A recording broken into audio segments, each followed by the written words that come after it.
ഇതാണ് നമ്മളെ വിഷയം. ഇവരായിട്ട് യാതൊരു ബന്ധമില്ലാത്ത ആളുകൾ ഇവരുടെ കാര്യങ്ങൾക്ക് ഉത്തരം പറയണമെന്നും ഇതിൻ്റെ ഉത്തരവാദിത്വം ഏറ്റെടുക്കുന്നു പറയുന്നതിൻ്റെ യുക്തി എന്താണ്? ഞാൻ നേരത്തെ പറഞ്ഞല്ലോ, എൻ്റെ ഓർമ്മ ശരിയാണെങ്കിൽ ഒരിക്കലും പോലും അവർ ആ വീട്ടിൽ താമസിച്ചിട്ടില്ല. ഈ വീടിൻ്റെ ഉടമസ്ഥനായ ഭർത്താവിൻ്റെ പിതാവിൻ്റെ സമ്മതത്തോടു കൂടി അവർക്ക് ആ പടി പോലും ചവിട്ടാൻ പറ്റില്ല. അത്രത്തോളം അവരെതിർക്കുന്ന ആ വീടിൻ്റെ മുമ്പിൽ വന്നിട്ട് തന്നെ സമരം ചെയ്യുന്നതിൻ്റെ ലോജിക്ക് എന്താണ്? ഹായ് ഫ്രണ്ട്സ്, അസ്സലാമു അലൈക്കും. Welcome to my YouTube channel. അപ്പോൾ ഡോക്ടർ ആയിഷ അലിയുമായി ബന്ധപ്പെട്ടതിൻ്റെ മുന്നേ നമ്മൾ 2 വീഡിയോ ചെയ്തിരുന്നു. അതിൽ വളരെ വ്യക്തമായിട്ട് ഞാൻ എൻ്റെ ഒരു അഭിപ്രായം പറഞ്ഞിരുന്നു. ഞാൻ ഒരിക്കലും അലി എന്ന് പറയുന്ന ഡോക്ടറെ വെള്ളപൂശാൻ വേണ്ടിയിട്ടല്ല വീഡിയോ ചെയ്യുന്നത്. അത് ആത്യന്തികമായിട്ട് ഞാൻ ആദ്യം തന്നെ ഇതിൻ്റെ തുടക്കത്തിൽ നിങ്ങളോട് പറയുകയാണ്.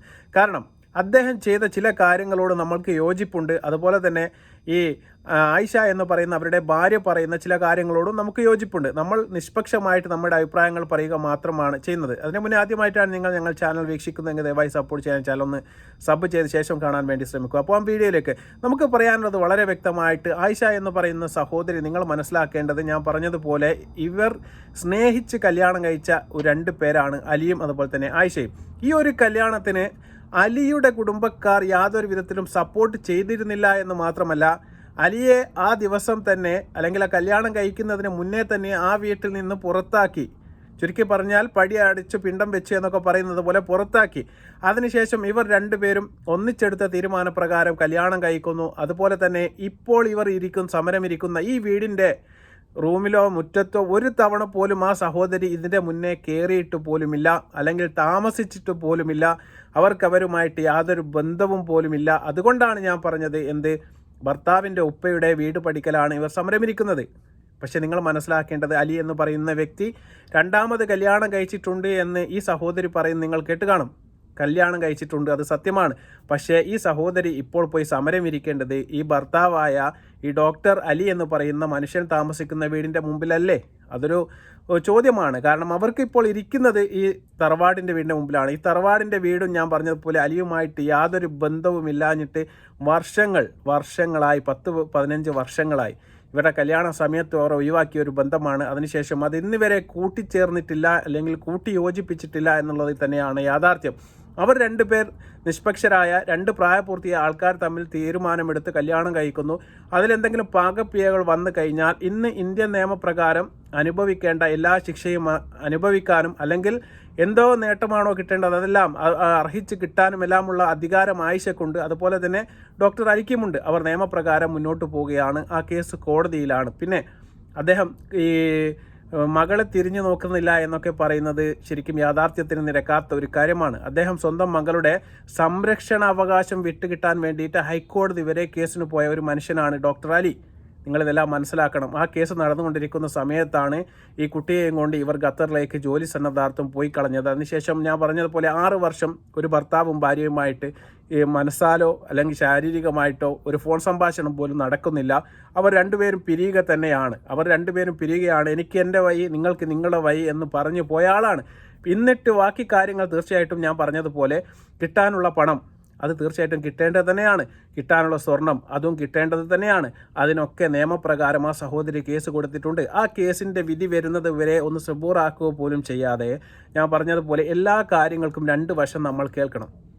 ഈ 2 വശം കേൾക്കാതെ ഞാൻ പറഞ്ഞതുപോലെ ചില നിക്ഷിപ്ത താല്പര്യക്കാർ ഈ സഹോദരിയെ തള്ളിവിട്ട് സമരത്തിലേക്ക് എന്ന് ഞാൻ വിശ്വസിക്കുന്നുണ്ട്. കാരണം എന്തുകൊണ്ട് എന്നുള്ളതൊക്കെ പിന്നീട് വരുന്ന ചില കാര്യങ്ങളാണ്. ഇവർക്ക് കിട്ടേണ്ടത് ഞാൻ പറഞ്ഞതുപോലെ സംരക്ഷണമാണ്, അവരുടെ സ്വർണമാണ്, അവരുടെ പണമാണ്. അത് വീട്ടുപടിക്കൽ സമരം ചെയ്തത് കൊണ്ട് കിട്ടുമെന്ന് നിങ്ങൾ ആരെങ്കിലും പ്രതീക്ഷിക്കുന്നുണ്ടോ? അങ്ങനെയാണോ? അതല്ല. അതേതായാലും കോടതി മുഖാന്തരം മാത്രമേ ഇനി അത് വാങ്ങിയെടുക്കാൻ വേണ്ടി സാധിക്കുകയുള്ളൂ. അതിനുള്ള നിയമപോരാട്ടം ആ സഹോദരി ഏതായാലും നടത്തുന്നുണ്ട്. അത് വിജയിക്കട്ടെ. തീർച്ചയായിട്ടും മാനുഷികപരമായ എല്ലാ പരിഗണനയും അർഹതയും എല്ലാം കിട്ടേണ്ട ഒരാൾ തന്നെയാണ് ഈ ആയിഷ എന്ന കാര്യത്തിൽ നമുക്ക് യാതൊരു തർക്കവുമില്ല. കാരണം അദ്ദേഹം കല്യാണം കഴിച്ച സഹോദരിയാണ്. അതിൽ കുട്ടിയുണ്ട്. ജീവനാംശം കിട്ടണം. അവരുടെ പൊന്ന് കാര്യങ്ങളൊക്കെ എടുത്തിട്ടുണ്ട് എങ്കിൽ തീർച്ചയായിട്ടും അത് തിരിച്ചു കൊടുക്കണം. അതിലൊന്നും യാതൊരു തർക്കവുമില്ല. ആ ഒരു കാര്യത്തിലെല്ലാം തന്നെ നമ്മൾ തീർച്ചയായിട്ടും ഈ സഹോദരിയുടെ കൂടെയാണ്. പക്ഷേ ഈ സഹോദരി സ്വീകരിക്കുന്ന ചില രീതികളോട് തീർച്ചയായിട്ടും എനിക്ക് വ്യക്തിപരമായിട്ട് യോജിപ്പില്ല എന്ന് മാത്രമേ ഞാൻ പറഞ്ഞിട്ടുള്ളൂ. പിന്നെ കല്യാണവും അതുമായി ബന്ധപ്പെട്ട പ്രശ്നങ്ങളും കോടതിയിൽ നിൽക്കുന്ന കാര്യമാണ്. ഏതായാലും അതിന് നിയമസാധുതയുണ്ടോ, ഇനി നിയമസാധുതയില്ലേ, ഇനി ഇല്ല എങ്കിൽ അതിനെന്താണ് ചെയ്യേണ്ടത്, എത്ര ശിക്ഷയാണ് അദ്ദേഹത്തിന് അനുഭവിക്കേണ്ടത്, അതൊക്കെ കോടതി പറയും. നമ്മളതിൽ യാതൊരു ആകാംക്ഷയും തീർച്ചയായിട്ടും മുൻകൂട്ടി പറയേണ്ട യാതൊരു കാര്യവുമില്ല. അതുകൊണ്ട് അലിക്ക് കിട്ടാവുന്നത് അലിക്കും, അതുപോലെ തന്നെ ആയിഷയ്ക്ക് കിട്ടാവുന്നത് ആയിഷയും തീർച്ചയായിട്ടും കോടതിയിൽ പോയിട്ട് വാങ്ങുന്നതാണ് എന്തുകൊണ്ടും ബെറ്റർ എന്ന് മാത്രം ഞാൻ പറയുകയാണ്. ഇനി ഇതുമായി ബന്ധപ്പെട്ടിട്ട് ഇതുവരെ ശരിക്കും പറഞ്ഞാൽ അവരുടെ കുടുംബത്തിൽ ഒരാളും പ്രതികരിച്ചിരുന്നില്ല. ഇപ്പോൾ വളരെ വ്യക്തമായിട്ട് കാര്യങ്ങൾ മനസ്സിലാക്കി തരാൻ വേണ്ടിയിട്ട് അദ്ദേഹത്തിൻ്റെ കുടുംബത്തിൽ നിന്ന് തന്നെ ഒരാൾ വന്ന് കാര്യങ്ങൾ വിശദീകരിക്കുന്നത് കേട്ടാൽ നിങ്ങൾക്ക് മനസ്സിലാക്കാൻ വേണ്ടി സാധിക്കും ഈ സമരം എന്തിന്, എപ്പോൾ, എങ്ങനെ വന്നു, ആരാണ് ഇതിൻ്റെ പിന്നിൽ എന്നൊക്കെ. തീർച്ചയായും ഇപ്പോൾ ആ വീഡിയോയിലേക്ക് നമുക്ക് അദ്ദേഹത്തിൻ്റെ ആ വോയിസ് റെക്കോർഡ് തീർച്ചയായിട്ടും നമുക്കൊന്ന് കേട്ട് വരാം. പ്രിയപ്പെട്ടവരെ, പലരും വാട്സപ്പിലും മറ്റൊക്കെ കോൺടാക്ട് ചെയ്തിരുന്നു, ഇങ്ങനെ ചില ന്യൂസും വീഡിയോസൊക്കെ കാണുന്നുണ്ടല്ലോ, എന്താണ് ഇതിൻ്റെ യാഥാർത്ഥ്യം എന്ന് ചോദിച്ചിട്ട്. സത്യം പറഞ്ഞാൽ ഇത് നേരത്തെ തന്നെ ശ്രദ്ധപ്പെട്ടിരുന്നെങ്കിലും രണ്ടാളുകൾ തമ്മിലുള്ള റിലേഷനുമായി ബന്ധപ്പെട്ട് കോടതിയിൽ നടന്നുകൊണ്ടിരിക്കുന്ന ഒരു വിഷയമായതുകൊണ്ട് അതിൽ നമ്മളെ പേഴ്സണൽ ഒപ്പീനിയൻ പബ്ലിക്കിൽ പറയേണ്ടതില്ലല്ലോ എന്നും അതിന് കക്ഷി ചേരേണ്ട ആവശ്യമില്ലെന്നും കരുതിയിട്ടാണ് മാറി നിന്നിരുന്നത്. പക്ഷേ ഇന്ന് ഈ രണ്ടാളുകൾ തമ്മിലുള്ള ഇഷ്യൂ എന്നുള്ളതിൻ്റെ അപ്പുറത്ത് ഇതൊരു കുടുംബത്തെ മൊത്തത്തിൽ താറടിക്കാൻ വേണ്ടി ഉപയോഗിക്കുന്നുണ്ടോ എന്ന് തോന്നിയുകൊണ്ട് മാത്രമാണ് ഇങ്ങനൊരു വിശദീകരണം നൽകാൻ നിർബന്ധിതനായത്. ഞാൻ ഈ വിഷയത്തെ ഇങ്ങനെ ചുരുക്കി പറയാൻ ഉദ്ദേശിക്കുകയാണ്. 2 പേര് പ്രണയിച്ച് വിവാഹം കഴിക്കാൻ തീരുമാനിച്ച് ആ വിവാഹത്തെ ഭർത്താവിൻ്റെ പിതാവ് ഒരിക്കലും അംഗീകരിക്കുന്നില്ല. ഒരുപക്ഷെ മൂപ്പരുടെ കാഴ്ചപ്പാടിൽ ഒരിക്കലും അംഗീകരിക്കാൻ കഴിയാത്തൊരു ബന്ധം എന്നുള്ള നിലക്കാവണം ആ കല്യാണത്തെ അദ്ദേഹം ബഹിഷ്കരിക്കുന്നത്. എന്ന് മാത്രമല്ല, കല്യാണശേഷം അവരെ തൻ്റെ വീട്ടിലേക്ക് ഒരിക്കൽ പോലും കയറ്റാൻ അദ്ദേഹം തയ്യാറാവുന്നില്ല. എന്ന് വെച്ചാൽ ആ കല്യാണത്തിൻ്റെ ശേഷം തൻ്റെ മകനോടോ മകൻ്റെ ഭാര്യയോടോ അദ്ദേഹത്തിന് യാതൊരു ബന്ധമില്ലെന്നർത്ഥം. ഇവരാകട്ടെ ഉപ്പാൻ്റെ കുടുംബത്തിൽ നിന്നൊക്കെ അകന്ന് അവരുടേതായ ലോകത്ത് ഒരുമിച്ച് അങ്ങനെ ഒരുപാട് കാലം ജീവിക്കണം. വർഷങ്ങൾ കഴിഞ്ഞ് ഒരു കുട്ടിയൊക്കെ ആയതിനു ശേഷം സ്വാഭാവികമായും ഇന്ന് നമ്മൾ പലയിടത്തും കാണുന്ന പോലെ ഇവരുടെ ദാമ്പത്യ ബന്ധത്തിലും ചില പ്രശ്നങ്ങളൊക്കെ വന്നു. അങ്ങനെ അവർ ലീഗലി ഡിവോഴ്സ് ചെയ്തില്ലെങ്കിലും കുറേ കാലം പിരിഞ്ഞാണ് ജീവിക്കുന്നത്. എൻ്റെ ഓർമ്മ ശരിയാണെങ്കിൽ ഏകദേശം 6 വർഷത്തോളം അവർ സെപ്പറേറ്റഡാണ് ജീവിക്കുന്നത്. പിന്നെ ഇതുമായി ബന്ധപ്പെട്ട കേസുകളും മറ്റൊക്കെ ആയിട്ട് ഈ വിഷയം ഇങ്ങനെ പരിഹരിക്കപ്പെടാതെ ഒരു വഴിക്ക് നീണ്ടുകൊണ്ടിരിക്കുകയാണ്. അതിനിടയിൽ കുറച്ച് കഴിഞ്ഞപ്പോൾ ഭർത്താവ് ഒരു പക്ഷേ അദ്ദേഹത്തിന് ഒറ്റയ്ക്ക് താമസിക്കാൻ കഴിയാത്തതുകൊണ്ടോ മറ്റോ ഏതായാലും അദ്ദേഹത്തിനോട് തന്നെ ചോദിക്കണം, അദ്ദേഹത്തിൻ്റെ താല്പര്യമാണല്ലോ, തൻ്റെ മതത്തിലും രാജ്യത്തിൻ്റെ നിയമത്തിനും അനുസൃതമായ രീതിയിൽ മറ്റൊരു വിവാഹം ചെയ്യണം. ഇനി ആർക്കെങ്കിലും ഈ വിവാഹം മതത്തിൻ്റെ പരിധിയിലും രാജ്യത്തിൻ്റെ നിയമത്തിന് അനുസൃതമായിട്ടില്ല എന്ന് തോന്നുന്നുണ്ടെങ്കിൽ, അങ്ങനെ ഒരു തെറ്റ് പ്രായപൂർത്തിയായ ഒരാൾ ചെയ്യുന്നുണ്ടെങ്കിൽ ആ തെറ്റിൻ്റെ പരിപൂർണ ഉത്തരവാദിത്വം ആ വ്യക്തിയിൽ മാത്രം നിക്ഷിപ്തമാകേണ്ടേ? ഞാൻ സാന്ദർഭികമായിട്ട് ചോദിച്ചു എന്ന് മാത്രം.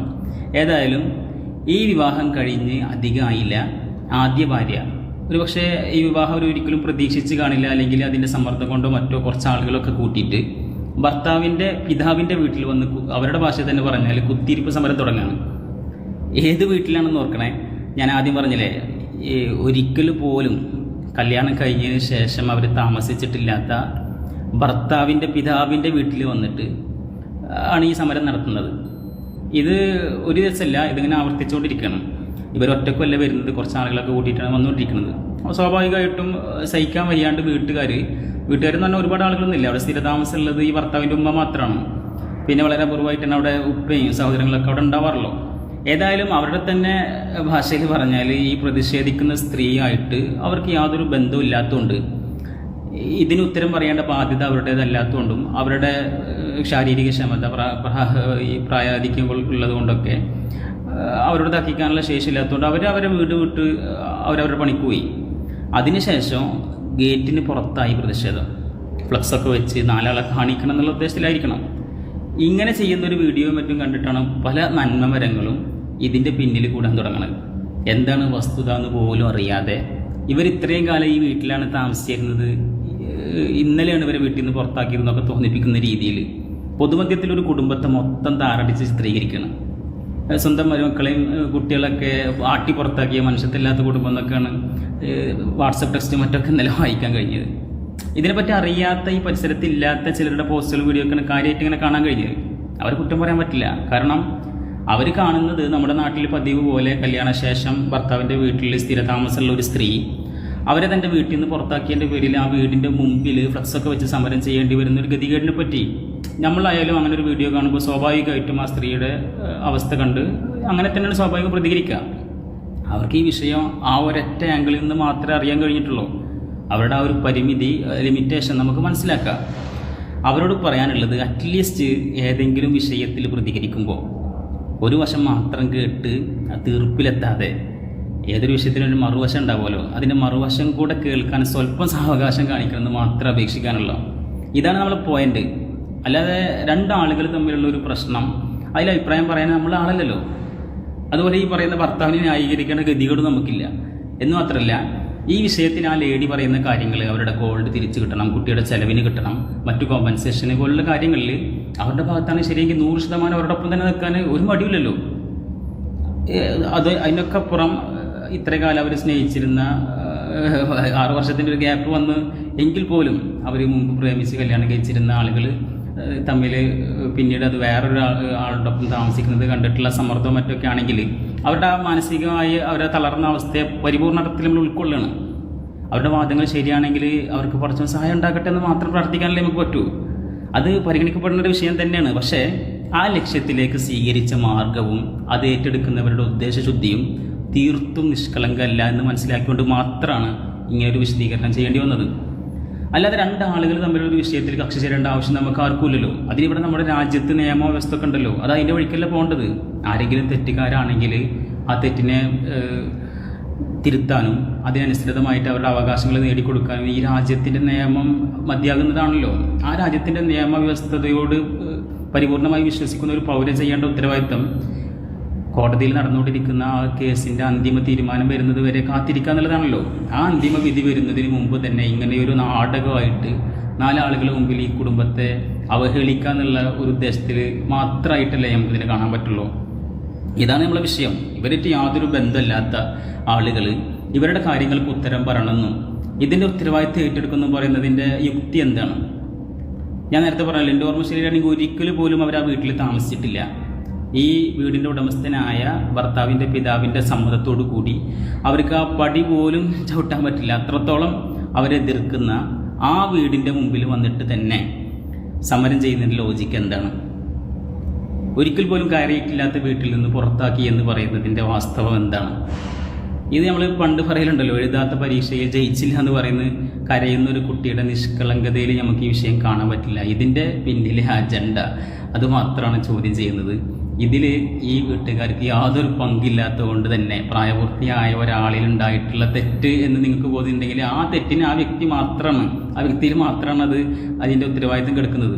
അപ്പോൾ അതിൽ യാതൊരു ബന്ധമില്ലാത്ത ആളുകളുടെ വീടിൻ്റെ മുമ്പിൽ വന്നിട്ട് സമരം ചെയ്യുന്നതിൻ്റെ ഉദ്ദേശം എന്ത്? അതുമാത്രമാണ് ചോദിക്കുന്നത്. ഏതായാലും റീല് കാണുന്നതല്ല റിയല് എന്ന് മാത്രം ഓർമ്മപ്പെടുത്തി അവസാനിപ്പിക്കുന്നു. അപ്പോൾ ഈ ഒരു വോയിസ് നിങ്ങൾ കേട്ട് കാണും. ഈ വോയിസ് കേട്ടതിന് ശേഷം നിങ്ങൾ തീരുമാനിക്കണം. അവരും തീർച്ചയായിട്ടും ഞാൻ പറഞ്ഞതുപോലെ അർഹിക്കുന്ന പരിഗണന ആയിഷയ്ക്ക് കിട്ടണമെന്നുള്ള ഒരു വാക്ക് എല്ലാവരും അത് അംഗീകരിക്കുന്ന ഒരു കാര്യമാണ്. ആ ഒരു കാര്യം നിയമത്തിൻ്റെ കണ്ണിൽ കൂടി കോടതിയിൽ കൂടി തീർച്ചയായിട്ടും സ്ഥാപിച്ചെടുക്കുക തന്നെ വേണം. അതിനുള്ള നിയമ പോരാട്ടം ആയിഷ തുടങ്ങിക്കഴിഞ്ഞിട്ടുണ്ട്. അതിന് വ്യക്തിപരമായിട്ട് നമ്മളടക്കമുള്ള എല്ലാ മനുഷ്യരുടെയും പിന്തുണയുമുണ്ട്. പിന്നെ ഈ ഒരു കുടിൽകെട്ടി സമരം പെട്ടെന്നുണ്ടായത് എങ്ങനെ, എന്താണ് അതിൻ്റെ പിന്നിലുള്ള ഛേദോവികാരം, എഴുതാത്ത പരീക്ഷയിൽ പാസ്സാകണമെന്ന് പറയുന്നത് പോലെയാണ് എന്നൊക്കെ അദ്ദേഹം പറഞ്ഞു വെക്കാനുള്ള പ്രധാനപ്പെട്ട കാരണം ഈ ഒരു പുരയുമായിട്ട് അല്ലെങ്കിൽ ഈ ഒരു വീടുമായിട്ട് ഈ സഹോദരിക്ക് ഇന്ന് വരെ യാതൊരു ബന്ധവും ഉണ്ടായിട്ടില്ല. ഒരു ദിവസം പോലും ആ വീട്ടിൽ ആ സഹോദരി കഴിഞ്ഞിട്ടില്ല. ഇവരുടെ ഉമ്മയും ഉപ്പയുമായിട്ട് ആലോചിച്ചിട്ടല്ല ആ സഹോദരി കല്യാണം കഴിച്ചത്. നിങ്ങളിതൊക്കെ ഒന്ന് മനസ്സിലാക്കണം. കാരണം ഇതിനെല്ലാം സപ്പോർട്ട് ആദ്യം കൊടുത്തിരുന്നത് ആയിഷയുടെ വീട്ടുകാരാണ്. അവരാണ് ഈ സഹോദരിയെ ഇതിന് പ്രോത്സാഹിപ്പിച്ചതും ബാക്കിയുള്ള കാര്യങ്ങളും കല്യാണമടക്കമുള്ള പഠിപ്പടക്കമുള്ള അവരുടെ എല്ലാ കാര്യങ്ങൾക്കും അവരായിരുന്നു സപ്പോർട്ട് ചെയ്തിരുന്നത്. അന്ന് അലിയുമായിട്ട് നല്ല ബന്ധമായിരുന്നു. അന്ന് ഇവർക്ക് ഈ അലിയുടെ വീട്ടുകാരെ വേണ്ടായിരുന്നു. അങ്ങനെ അലി ഇവരെ ഉപേക്ഷിച്ച് കൊണ്ടിട്ട് ഇവരൊപ്പം പോയതാണ്. അതിനുശേഷം ഇപ്പോൾ ഒരു സുപ്രഭാതത്തിൽ വന്നുകൊണ്ട് വാപ്പയുടെ വീടിൻ്റെ മുന്നിൽ അങ്ങോട്ട് സമരമിരിക്കണമെന്ന് പറയുമ്പോൾ അതിൻ്റെ ഒരു യാഥാർത്ഥ്യം അല്ലെങ്കിൽ അതിൻ്റെ ഉള്ളിലെ ഛേദോ വികാരം എന്താണെന്ന് അറിയാനും അതുപോലെ തന്നെ അതിനോട് മാത്രമാണ് ഈ വീട്ടുകാർക്ക് മാത്രം എതിർപ്പുള്ളൂ. പിന്നെ അലിയുമായിട്ട് ബന്ധപ്പെട്ട പ്രശ്നം പ്രായപൂർത്തിയായ രണ്ട് വ്യക്തികൾ തമ്മിലുള്ള പ്രശ്നമാണ്. ആ പ്രശ്നം തീർച്ചയായിട്ടും കോടതി ഇടപെട്ടിട്ട് എത്ര വലിയ ശിക്ഷ ഇനി അലിക്ക് കൊടുത്താലും അവർക്ക് കുഴപ്പമില്ല, ഇനി എത്ര വലിയ ഫൈൻ അലി അടിക്കേണ്ടി വന്നാലും അവർക്ക് കുഴപ്പമില്ല. ഇവർ ഇപ്പോൾ സ്വീകരിച്ച ഈ കുടുംബത്തെ പൊതുജന മധ്യത്തിൽ നാണം കെടുത്തുക എന്ന് പറയുന്ന ഒരു പരിപാടിയോട് എല്ലാവർക്കും യോജിക്കാൻ വേണ്ടി സാധിക്കില്ല. ആ ഒരു മാർഗം തിരഞ്ഞെടുത്ത ഒരു രീതിയോട് മാത്രമേ നമുക്കും യോജിപ്പ് കേടുള്ളൂ. അല്ലാതെ ആ സഹോദരിക്ക് കിട്ടേണ്ട എല്ലാ അവകാശങ്ങളും എല്ലാ കാര്യങ്ങളും നേടിക്കൊടുക്കാനും ആ സഹോദരിയുടെ മകൾക്ക് കിട്ടേണ്ട ആവശ്യങ്ങൾ കിട്ടാനുള്ള എല്ലാ യോഗ്യതയും അധികാരവും അവകാശവും എല്ലാം ആയിഷയ്ക്കുണ്ട്. അത് നമ്മളെല്ലാവരും പറയുന്ന ഒരു കാര്യം തന്നെയാണ്. അതുപോലെ തന്നെ അത് കോടതിയിൽ നിന്ന് വരാനിരിക്കുന്ന ഒരു വിധിയുടെ അടിസ്ഥാനം തീർച്ചയായിട്ടും ഇതൊക്കെ വളരെ വ്യക്തമായിട്ട് നമുക്ക് മനസ്സിലാക്കിയെടുക്കാൻ വേണ്ടി സാധിക്കും. ഈ സ്വീകരിച്ച രീതി ശരിയായിപ്പോയോ അല്ലെങ്കിൽ തെറ്റായിപ്പോയോ എന്നുള്ള ചോദ്യം മാത്രം ഞാൻ നിങ്ങളോട് ഈ പ്രേക്ഷകരോട് മുന്നോട്ട് ചോദിക്കുകയാണ്. ഏതായാലും നിങ്ങളുടെ അഭിപ്രായങ്ങൾ തീർച്ചയായിട്ടും നിങ്ങൾ കമൻറ്റായി രേഖപ്പെടുത്തുക. രണ്ട് വശവും തീർച്ചയായിട്ടും കേൾക്കാതെ ദയവ് ചെയ്ത് ഒരു തമ്പനയിൽ കണ്ടുകൊണ്ട് മാത്രം നിങ്ങൾ കമൻ്റ് ഇട്ട് പോകരുത്. ഇഷ്ടപ്പെടുകയാണെങ്കിൽ ചാനൽ സബ് ചെയ്യുക. വീണ്ടും ഇത്തരത്തിലുള്ള ഒരുപാട് വീഡിയോയുമായി നമുക്ക് വീണ്ടും കാണാം. ബൈ.